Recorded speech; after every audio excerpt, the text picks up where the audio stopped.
welcome to Afrocentric Television Channel 15.8. This is a station that brings about the African community in diaspora, by extension the whole of United States and the rest of the world. But today, as you know, we are Houston oriented, and so we will be talking about our immigration reviews again. But today, it's going to be an aid we are bringing to you through our partners, I would say. To talk about this aid, which is if you want to register or apply for your U.S. citizenship, this is after you must have gone through the process of obtaining your green card, which is your permanent residence permit or whatever that they call that now. The next process is for you to become a citizen. And there are some things you may or you may not know, which is what we're going to bring to you today. And to do that is one of our, she's not a stranger here. She's Nneka Stephania Achapo. She is the Executive Director and CEO of U.S. Bilateral African Chamber of Commerce, and of course, the partner at AfriPAC, that's African Public Affairs Committee. And also our friend here, Debbie Chen. Debbie Chen has a huge profile, and I will try to summarize it all for y'all. She is the former president of the OCA Greater Houston chapter and the current OCA Greater Houston Civil Engagement Programs Director, and also Houston Metro Convener. She is an expert when it comes to small, medium, women, or disabled business enterprise, which involves the government contracting and supply diversity. She was the student leader at University of Texas, Austin for Asian Studies Center, right? I can't say it, but when we get into it, I would love for her to, because there are some things I just want her to say, just so you know who we're dealing with here. She has knowledge, she's experienced, she's been doing this for over 20 years. So let me just bring us to our guest for today. Nneka, welcome to the show. Thank you so much, Debbie. Cola. Thank you. Welcome. So, I know I introduced Nneka because I know Nneka, and I've worked with Nneka at some point. We've met on several levels, and but briefly tell us who Nneka is and what AfriPAC does. Sure.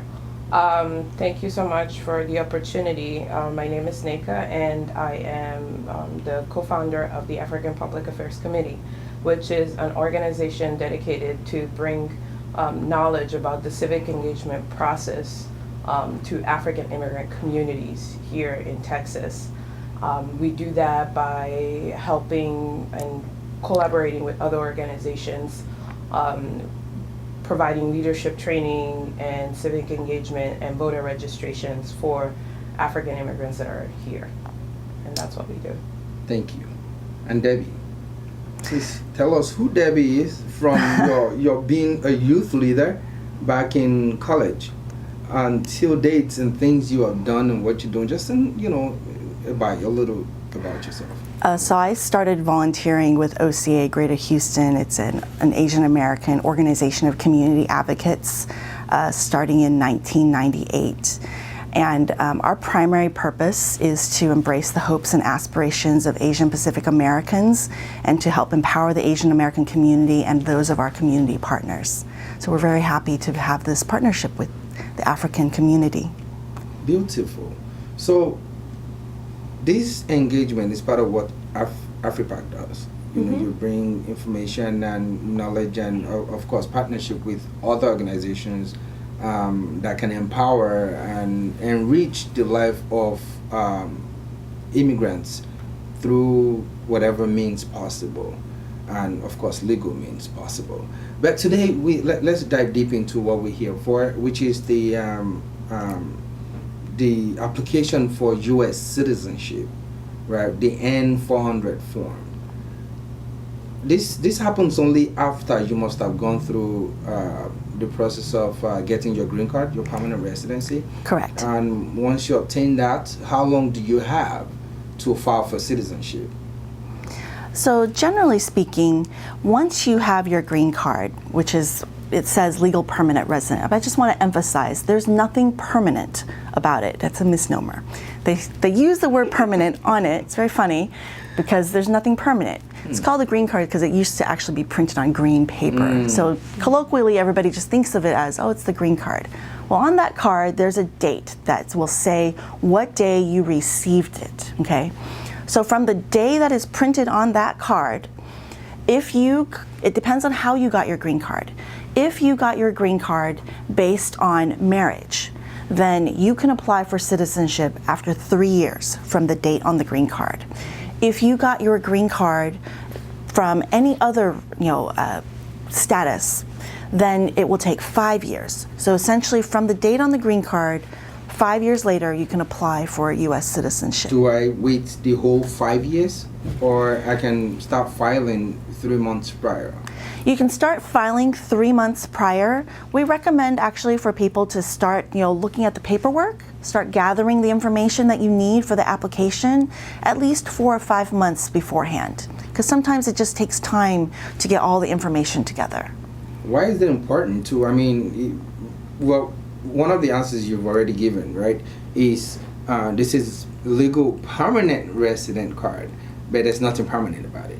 So why is it important for someone to file for citizenship?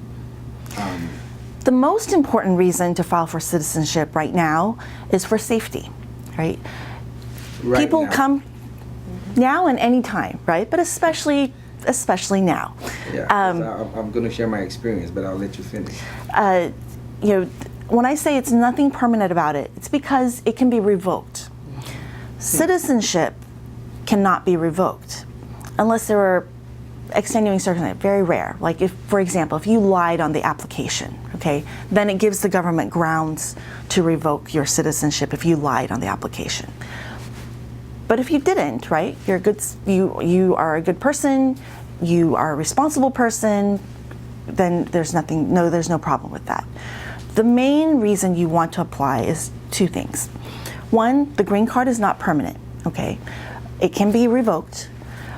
Once you have citizenship, it gives you the right to vote, which is the most important power that any person has as a citizen in America, is the right to be a part of determining your future and the future of your community, okay?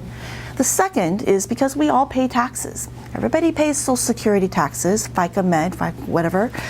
You want to be able to receive those someday when you retire. You want to receive the benefits, right, that you're paying into. You want to have citizenship to do that.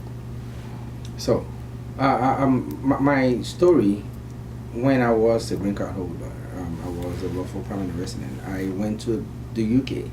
On my way back, I was stopped, and I was placed in a room with other people for whatever reason.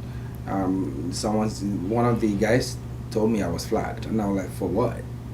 But anyway, they won't let you have access to your phone or do anything, so they just wanted to sit there helplessly.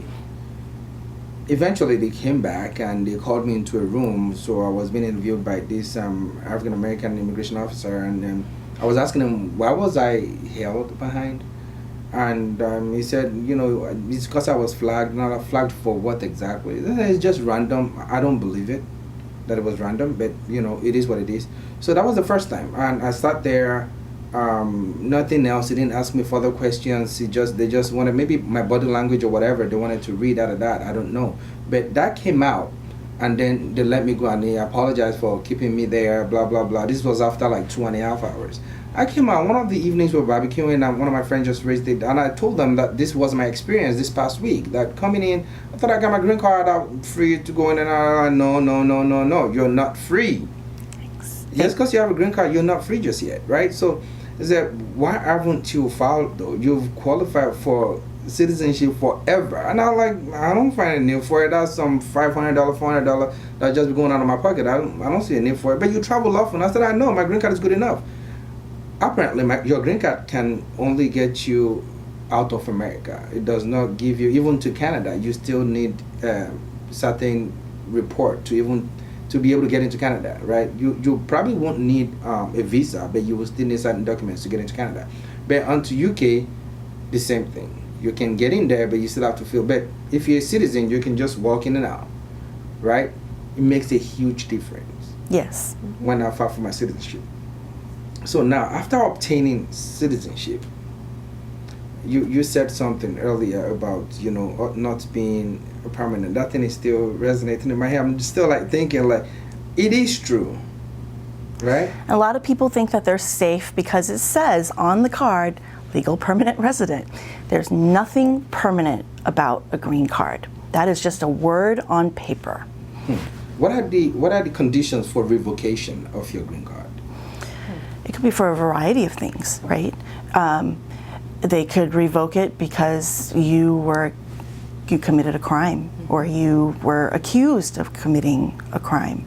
It could be because they went back and dug through the paperwork and said, oh, you lied on your original application or something wasn't correct. Maybe you remembered something wrong. It's subjective. It's still a human being on the other side looking over things, right? And is your faith at that point in time is a factor of what he says, Yes. or she says, Right. And you can fight it. You have the right to appeal and whatnot, but then that costs you time and money that you may or may not have. which is a ground for speaking again. If you apply for aid through the government, maybe for food stamp, for housing help, Section 8 they call it, Medicaid, these are things I'm just now hearing about. I never Yes. knew there were factors. There's a lot of things that are being currently looked at by the government, the federal government, which raises a lot of questions and creates a lot of misinformation potentially in the community. It creates fear unnecessarily. I'm not able to speak directly on it right now because I personally need to do more research to make sure exactly how it's going to be applied. Because there are conflicting information. There is conflicting information out there right now. So, are there any policy changes that are affecting the way people apply for their citizenship, which is part of what you do? So There is discussion currently at the Immigration Department that USCIS, they've been under a lot of pressure over the past couple years to change how things are done. So there is talk currently about changing the application yet again. Yet again, Yes, they want to change it.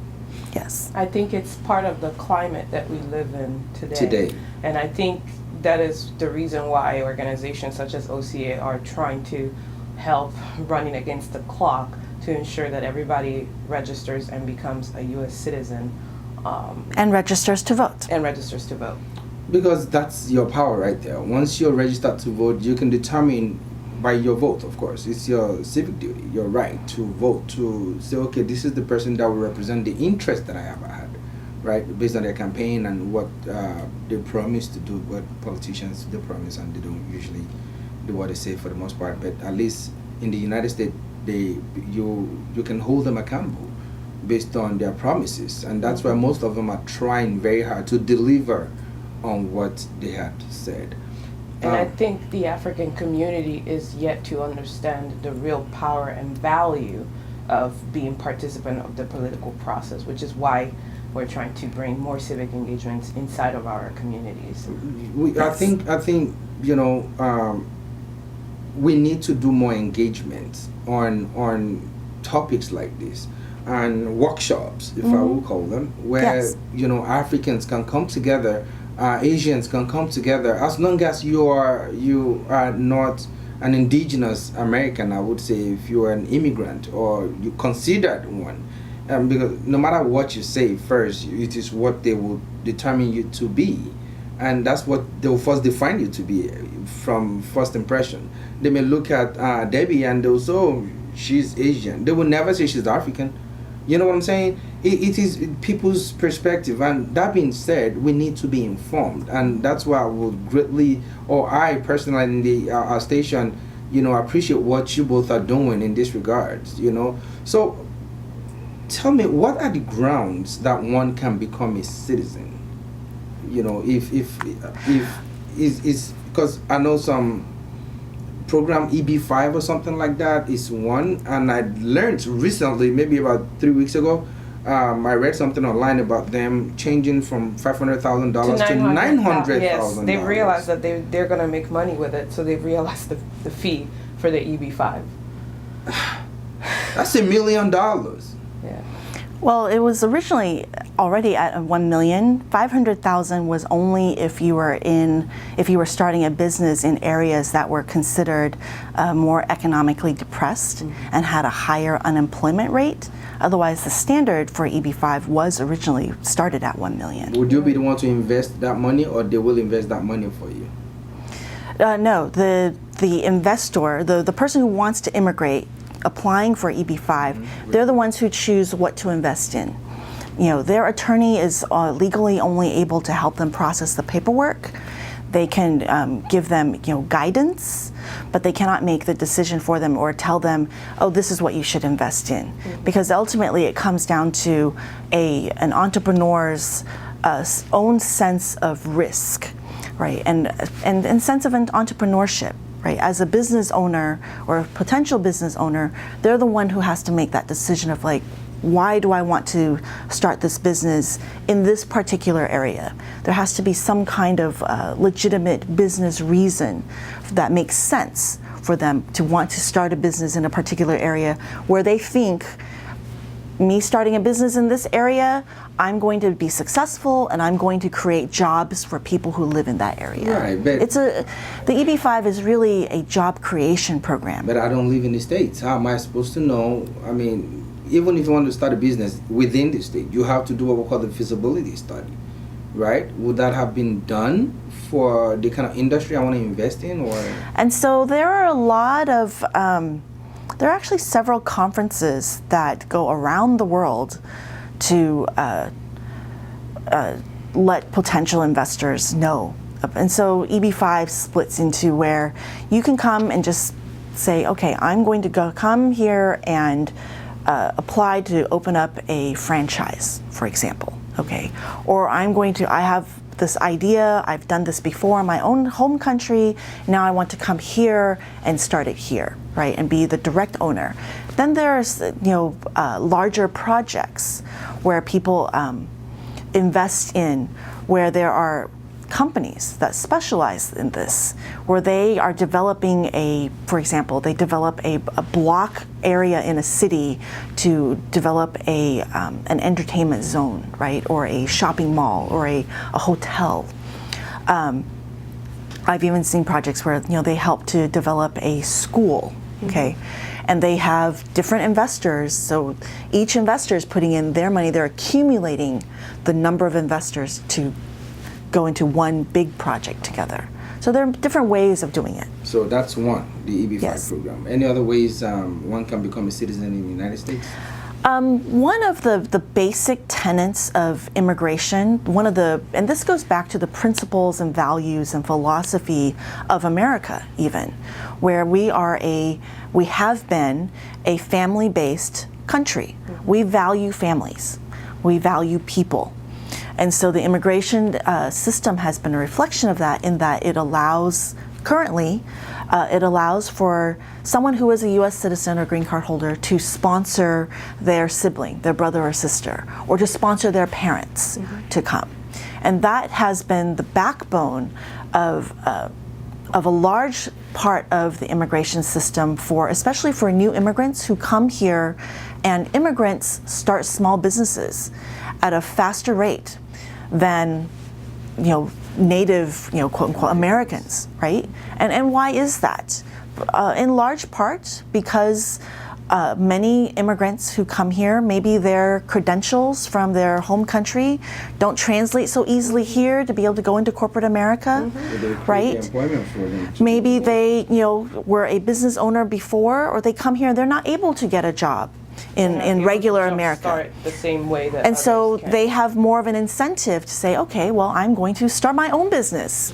And create jobs for myself and other people in my community. So we're still coming back to the other ways, right? Yes. And so when I say about jobs, why are immigrants so successful and do that at a faster rate? Because of family-based immigration. They're able to bring their parents who come here and usually help take care of the home, right? Help to raise the grandchildren. That explains right? why there are more values to the immigrant's family, their upbringing, because... So an immigrant isn't having to spend money on daycare, right? Their parents come here to help them with that. Their parents, their brothers and sisters, right, come here, usually will end up helping them to build the business so that they're willing to work just as hard or as long hours to get something started because they're just as invested in it, right?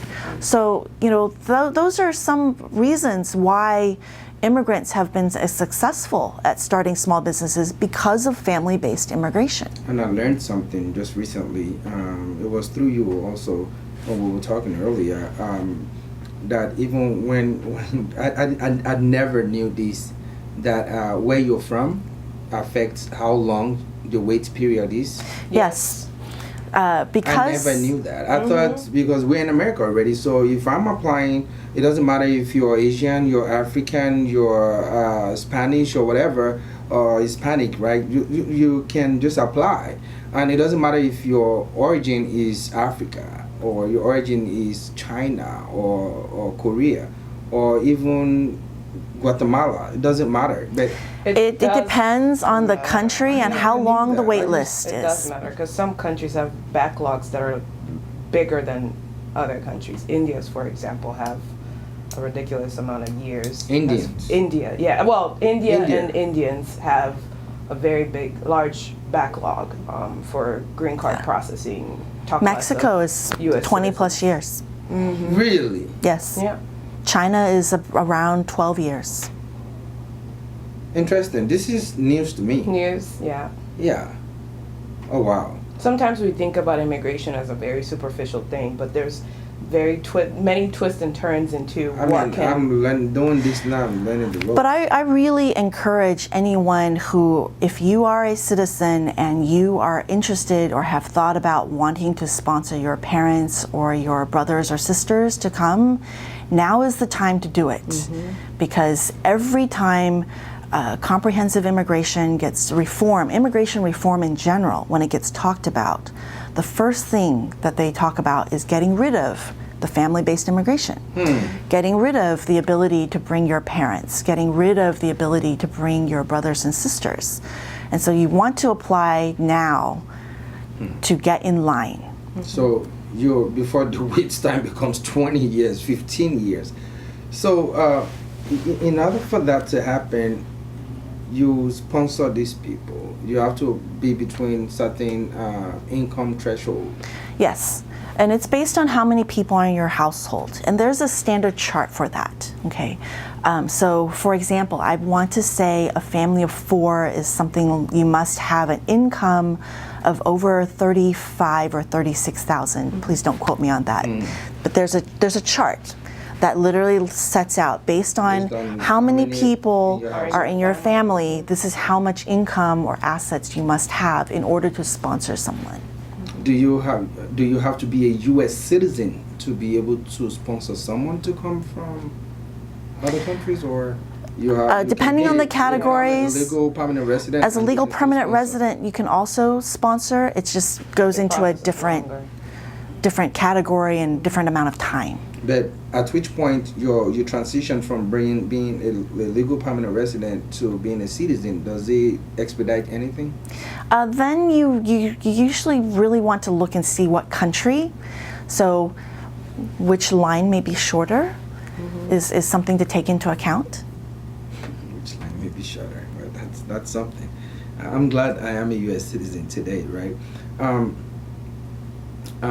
The purpose of our coming together today is to talk about the assistance you guys are rendering. I'm just trying to lay the foundation with those questions. But one of the things I will still do before we go deep into what OCA and AfriPac have for our immigrants that they can learn from and come out to do a workshop or whatnot is the interview questions. People sometimes pay, and people usually marry genuinely. Marriage is one of the conditions to obtain your citizenship. Of course, to become a green card holder and then transition to becoming a citizen. However, people are being denied the opportunity to become a citizen, even after they've been married for so long. They have children together, and they've gone beyond the 3 years wait as permanent residents, and now they are trying to transition to becoming a citizen. Are there conditions that can affect their application? So generally speaking, there's a lot of fraud or perceived fraud in marriage-based immigration. And so immigration looks at those applications very carefully. I want to say the perception is that there's maybe half of the applications that come through based on marriage are not legitimate marriages. Okay. And so that's why those type of applications, it's especially important to make sure that you have all your documentation together, all your paperwork together, okay, so that you have as complete an application as possible, so that they can see that yours is a real, legitimate marriage. Yeah. Okay. So, can companies file for you after you must have gone through, let's say, I don't know what it's called, maybe H1 or some kind of visa that H1B. H1B. Employer file for you just because you maybe an expert or something and they want to retain you, Right. and then they'll file for you, they let you have your green card. How long do you have to wait? And with that, can you still become a citizen? So H1B is in flux. I say in flux in the sense that there's a quota, okay? So there's only a certain number of slots. And there are more people applying, okay? And so just in the past few years, your percentage chance of being successful has gone down because there are more people applying for those same slots. Applying for that particular visa, for the H1B visa. Particular program. H1B is when they give you the green card based on employment. Correct. Right. And there are more people applying. And so because there are more people applying, just a few years ago, less than a handful of years ago, you probably had about a 60 to 70% chance of success. Now it's less than 50%. Yeah. Because there are more applications, right? And so because there are more applications, the percentage of your chances go down. Now, let's assume I got my green card through employment, and I want to, because this is part of the program you're offering, how to go about the process and Right. what it entails and all, and I want to apply for my U.S. citizenship. Is it possible that I do that even after being here for 5 years working for the same company? I couldn't tell you exactly off the top of my head. Okay, but that's a possibility. It's a possibility. It's a possibility. But the problem is the timing with your H1B. It takes forever to get your H1B approved. Talk less of getting your green card Oh, through so your at that H1B. time while I'm working, I don't necessarily have to have my green card. You may be renewing your H1B 2-3 times before you actually get a green card. Wow. I thought... And I'm saying this from personal experience. Oh, yeah. Okay, so now I thought once I'm in America, once I'm working, of course they'll give me my Social Security card that enables me to work and whatnot. And I'm working for this same company. They filed for me, and I have maybe I don't necessarily have my permanent residence, but they keep renewing it for me each time, right? As long as I'm still with them. They keep renewing what? The visa, the H1B. The H1B, right. Right. Right. And then they can decide to file for your green card. Right. But they don't have to. They don't have to. Really? Yes, I feel that is the trick to get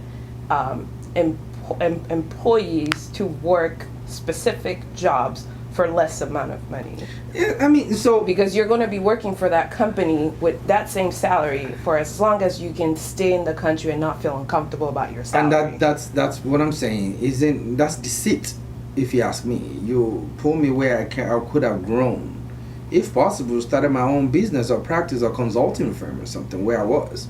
Now I'm here in the United States working for you, and one of the promissories that you're gonna get me my H-1B visa. I got that. I can work legally. I can drive around. I can pay taxes. I mean, I contribute to the society, to the community, to the United States economy and whatnot. But I can't get my green card. Talk less of going farther, and it's a determinant. Not even that. It's something that the company determines if they still want to go ahead with me or not. So if they drop me right there and then, either you find another company that is willing to sponsor your H-1B, or I get sent back. Yeah. Or I get sent back.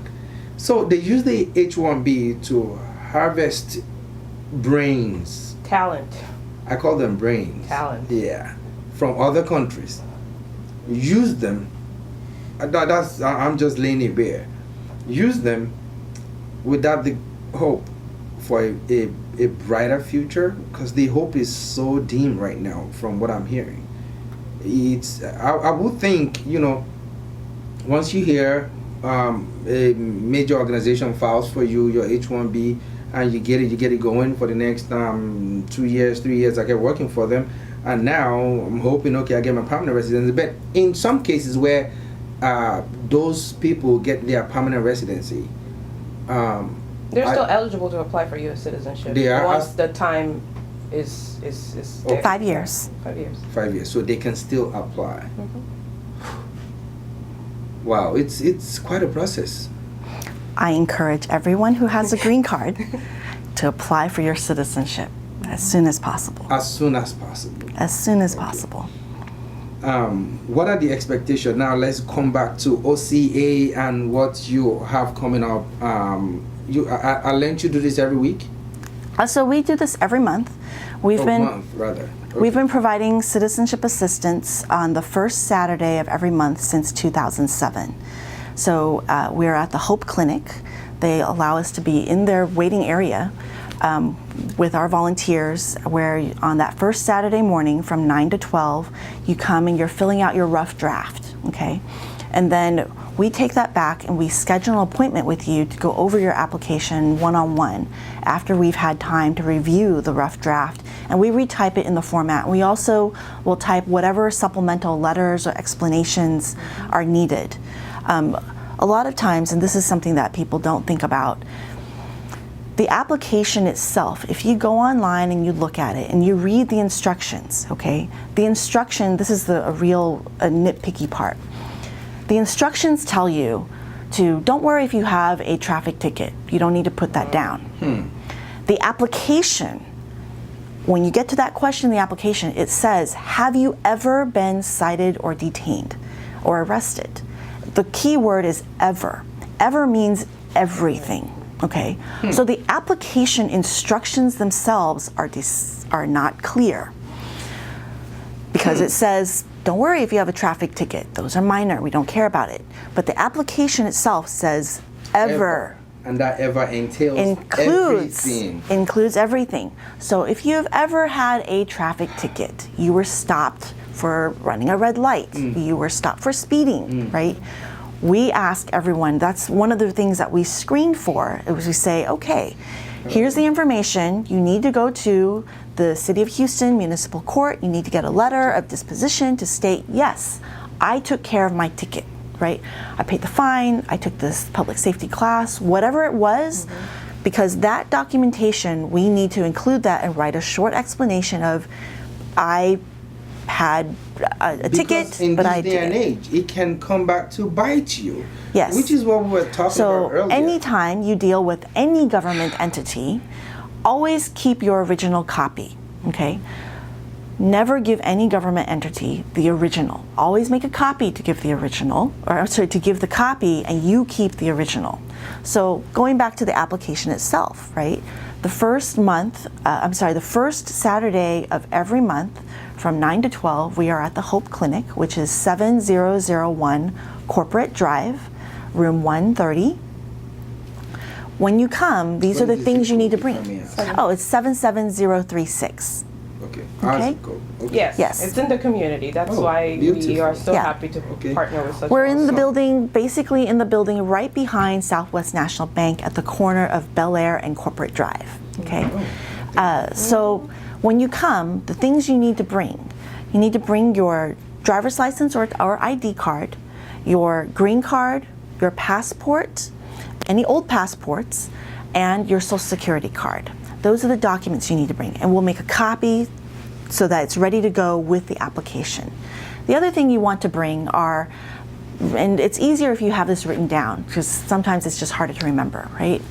If you have children, you want to have their green card numbers, which is called an A number. It's on the card because the application will ask for that. You'll want to have the addresses of where you lived for the past 5 years. Now you may have moved in between and maybe there was a gap of 1 week or 2 weeks and you were just staying at a relative's house or staying with a friend. You need to have the address for those 2 weeks in between your move, okay? Because Even when you immigration, just moved there temporarily. just temporarily, immigration wants to account for every single day of those 5 years. I learned also that if you've traveled ever, you have to. They It's gotta be on also- the application, yeah. They also want to know the travel dates and where you traveled for the past 5 years. Okay. They also want to know where you have worked or gone to school or been unemployed for the past 5 years. So it could be where you went to school, then you stopped, you got a job, or maybe you changed jobs, and in between those jobs, you took a vacation for 2 weeks. We need to have all of those dates because we have to list all of it out exactly on the application. Debbie, something struck me when you were talking about these requirements to apply for your citizenship, which is why I think this what you're doing is very, very important. I think we still have to come back again to do this, a repeat episode of what we just talked about, because I think more and more people need to hear this. Because in the on the application, it says if you've ever, but then the instruction provided is telling you, oh, Something different. don't worry about the traffic ticket. That's conflicting. Yes. If I had ever filled that out, I can't even remember. And now, if I was to file for my citizenship, or I'd file for mine, they're looking at files and they found out that, oh, he said he never got a ticket at this point in time, but your instruction said I didn't have to include that. So, but now the ever is saying, oh, ever means everything. You could be Is there accused as ground for a. me? Yeah. You could be accused theoretically, hypothetically, for a lie by omission, right? That you lied by not saying anything about it, right? If I refer them back to their instruction. And you can appeal that, but it will cost you time and money. Isn't that what they want? Perhaps by some people, there are a lot of sponsored by the government, or immigration is a department of the Homeland Security, U.S. and CIS, they sponsor themselves. and I can say that there are a lot of good people in the immigration department, and then there are also I believe so. policies. Those that attended to me are really, really nice. Like I said, they understood the situation. As long as, and one of the things we think we can outsmart them, we think they don't know. They see your profile, they see everything you probably had even forgotten. Every application that is completed and gets mailed to immigration, part of the reason it takes so long is because there's so many more people applying. Right now, it is about 20 months from the day that you send it. Right. Wait. 2 years ago, it was about 6 months. Yeah, I was gonna say within 6 months. Now it is 20 months because there are so many more people applying, and every application still takes the same amount of time to process, and they're not hiring any new people. There's just so many hours in the day, right? So when you send in your application, it's like this thick. When you get there to your interview, there will be a file folder this thick on their desk because they have done a full FBI Extensive. background check on every single application. I like the way They she will put go it. back and they will pull every application that you've ever had. So they will go back and pull your original green card application to compare. So the key things to remember is be honest, right? They're looking for good moral character. Were you honest? Are you responsible? Right? We just want, if you cannot remember, oh, I remember I had a ticket, but I don't remember exactly which day, right? That's why we encourage them to go to DPS. Right, we tell you to go and get whatever records there are, and then we write an explanation of like, well, you know, I went to check, maybe they had it, maybe they didn't, but this is what I remember, and this is what I'm telling you, right? To be as honest as possible. So what are possible interview questions possible for citizens? They're standard questions, right? There's 100 questions that everybody has to study, okay? And they will pick 10 of those questions to ask. You have to answer the first 6 or 6 out of 10 correctly to pass. Wow. So, guys, this workshop happens every Saturday? Every month. Every month. On the every first Saturday of every month. But the one in conjunction with AfriPac is going to be for September. October 5th. Sorry, October 5th. Yes. So, our next workshop is September 7th. So that's and then monthly. Yes. And the one after that is the one with AfriPac. Yes. Right? So we need to really push this for people to come. I mean, because I've learned so much. I'm a citizen, for God's sake, and I feel like, oh my goodness, those coming behind me, if they don't have this much information, they probably would have done something. Or you think you are smarting the person that's going to do your review. You are not. So it's best to be as discreet as you possibly can. Be very open. You know, tell the truth where you can. Not where you can, at all times. Yeah, right? So so it does not come back to bite you. And this is what we're guiding against. And this is a free clinic, correct? Yes, it is completely free. We do this as volunteers. Like I said, we've been doing this since 2007. Every month, myself or other team members, we are there providing this service. And our main interest is to help empower immigrants. We want immigrants to be able to contribute to this country in a safe and effective manner and civically participate, right? So we ask, once you get your citizenship, please register to vote. Please. Oh, that's definite. So, I like the fact that you guys are doing it, and I love the fact that you guys are in partnership with them, and you know, doing what you guys also do. Isn't it right, knowing that now we talk about voting, right, which is the power you have to determine who controls what, right? Now, if we don't have enough people to change the policy from the immigrants community, how possible is it? How effective it is? Is it just with your vote?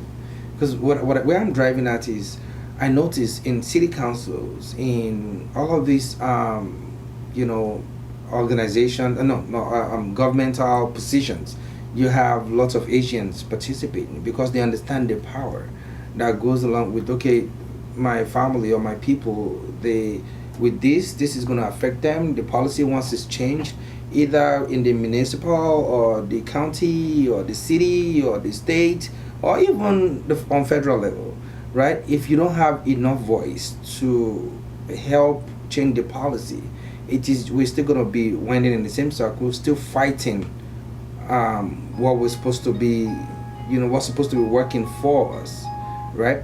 But if we have some of the immigrants in these positions, they can help create a policy that can guide against this, so you don't have to fight as hard. So do you guys encourage immigrants that are citizens, especially those that are born here, to participate in offices, to run for offices? Absolutely. OCA is a 501c3, which means we're a nonpartisan nonprofit. So we don't tell anybody, you know, who they should vote for. We occasionally talk about policies that impact our people, such as immigration policies, for example, or the need for hate crimes legislation or enforcement. But we never tell people who they should go vote for. We encourage everyone to just go vote. That's the key thing, right? Regards to parties, we need people in both parties, right? We want people in both parties. Check and balance, right? And everybody has their own, philosophy and, ideology that they, or values that they want to espouse and they want to support. Our main thing is immigrants should be involved. We need to be visible. And only by being visible and participating can people know about our contributions in this country, right? Immigrants contribute to the economy. Immigrants contribute to the growth of this country, have always contributed. But people don't know about that or aren't going to know about that unless we participate and are vocal and say, this is where we contribute. So, I'm encouraging you and you to go out there and vote.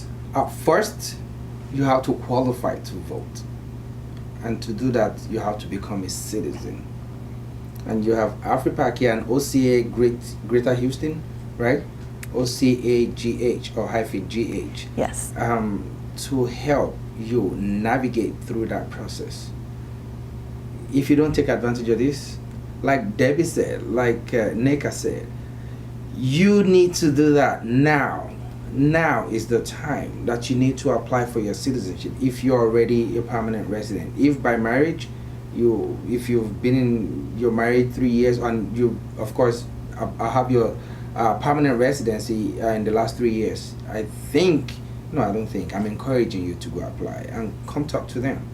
And if by virtue it's through whatever other means, you have 5 years. And if you believe you've had your green card without problem, of course, without committing crimes and staying out of trouble, you can apply for your citizenship. And they are here to help you navigate through, help you learn the ropes and what it entails. I mean, I just learned so much today.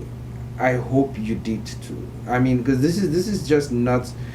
The time is now. The time is now. What we're facing right now is beyond you sitting on your butt at home and just thinking, okay, my green card is good enough for me. It can be revoked. We just talked about that. It can be revoked. And so what do you have then? You will leave your families in shambles, or you want to be deported to where you probably don't have no affiliation or whatever.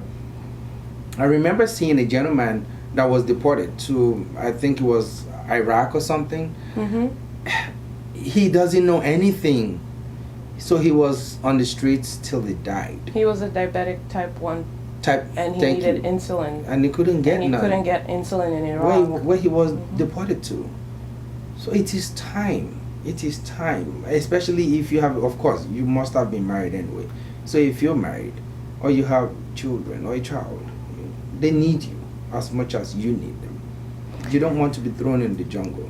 I'll just say on one note that I say this in the Asian community that I think resonates with a lot of immigrant communities, is that many of us think of success as becoming wealthy, as getting money, right? And that's a very natural thing. Everybody wants to be comfortable, okay?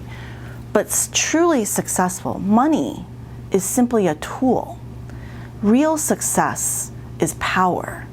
Power to be able to direct how you get that money. That's what our communities need to think about.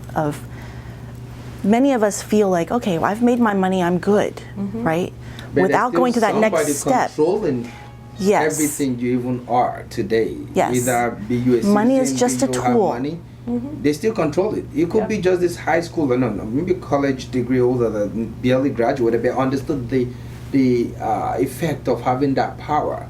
So run for office now is the sitting person that will determine the policies that will affect you regardless of how much you have. Yes. And that's what's happening. That's what we're facing now.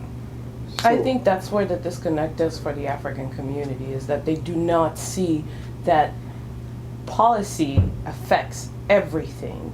whether your child takes the bus to school, whether he's going to get free assistance for meals, all of that is part of policy. And policy can change only through laws, and laws can change through elected officials, and elected officials can only change through people voting for them. Right. So and they understand that the power is with the people. Yeah, and that's why when they campaign, they always want to come knock on your doors, communicate with you, get your buy-in to what they have to offer. Which is also why I'd love to come and talk with you more about the census sometime. It's so critical and important that everyone gets counted for the census. Just right after this, we schedule. I'm ready. Anything that will empower people. Look at what you just said now. That the actual effect is in the power that you hold. Money is usually considered as no. That's why some people, when they say money, power, and respect, then when you have the power, people will respect you. I don't care who you are. I mean, Donald Trump could be a billionaire or a millionaire, whatever category belongs to, in between that Millie Billy level, but he still controls what happens to the likes of Mark Zuckerberg.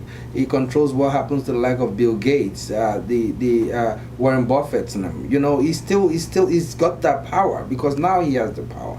He's the #1 president of the world. Because he's in the highest part of the land, and that's just what it is. So, thank you for saying that. That part we need to understand, even as citizens and as immigrants, that we have power in our votes. In our vote, they can't do it alone. If they could, they won't come knocking on your doors. They won't come to you asking you to vote for them. You know what I'm saying? So, thank you once again. Thank you guys for what you're doing. Thank you for putting this together. We will get it out there for our people to come. And I think eventually that space you have, it might be too small to contain you. Even. We hope so. That would be great. I mean, it is what it is. People are scared. Yeah, people are afraid right now, and we live in that day and age where you want to go to the store, you just want to do in and out. You don't want to go to Walmart and sit there and shop out. You have a list of what you want to get. You just want to get in there, 5-10 minutes, pick. If the line is getting too long, you want to get out. Because one crazy boy or girl can just walk up there and just start shooting. You just don't know. It's the power that... Anyway, that's for another day. But I just want to thank you guys once again for everything you've done, for taking the time out to talk to us about this and talk about what OCA. And before I let you go, I would love for you to tell us again what OCA is doing with AfriPac, of course, on October 5th, right? Yes. And of course, next month is the one for September 7th. September 7th. Okay, so, and this usually is between 3 hours. 9 to 12. 9 to the 12, first Saturday of every month. First Saturday of every month. And tell us the location. It's at the Hope Clinic, which is at 7001 Corporate Drive, room 130. Its zip code is 77036. Do we have to walk in, or can we email, follow you guys online? You can just walk in. Also, where we can, because right now I may just be working, and by the time I get off for work, it's already 5 p.m. You can also go to a website called Citizenship Works. It's CITIZENSHIP. Works, WORKS. One word. One word, Citizenship Works /Houston. Citizenship Works /Houston. Yes. How can they reach AfriPac? They can email us at our email, which is info@afripac.org. And if they visit our website, all of the information, also, and immigrant information is listed on our website. And AfriPac is AFRIPAC.org. Yes. And our website is ocahouston.org. The Citizenship Works website just talked about, that's a link that'll take you to where if you cannot come to our workshop, you can fill out that application online, and then it will send us a notification that we will go in and review it for you, and then we can schedule a time to go. How long between the time I apply with you guys and the time I get a response from you? It usually takes about a month to 2 months for us to complete an application. So that's why it's encouraged for people to start early. Yes. Yes. Before Because a lot of times it takes time for people to get their documents together. So it takes time for people to go to get their court papers. A lot of people will have their driver's license, but they didn't get it updated, so the address doesn't match where they actually live now. So then they need to go get a new driver's license because the driver's license doesn't match. Okay. So after application, what is the time frame to hear back from Immigration? Usually within the first month, they'll send you a letter saying they received it. After that, it could be anywhere from 6 months to a year before they'll send a notification saying come and get your fingerprinting done. Your biometrics. And then even further out after that. Very well. Depends. All right. Well, that will round it up for the day, and I will be having you both back. We're going to talk about that census, and you know what it means to get counted and to but until then, guys, you heard it all. If you are not a U.S. citizen just yet, or maybe if you think you must have given the wrong information and it might come back to bite you, it's best you can just start your process by trying to understand that you can appeal it eventually. Maybe it was an error. But to become a citizen, you need to fill out the form N400.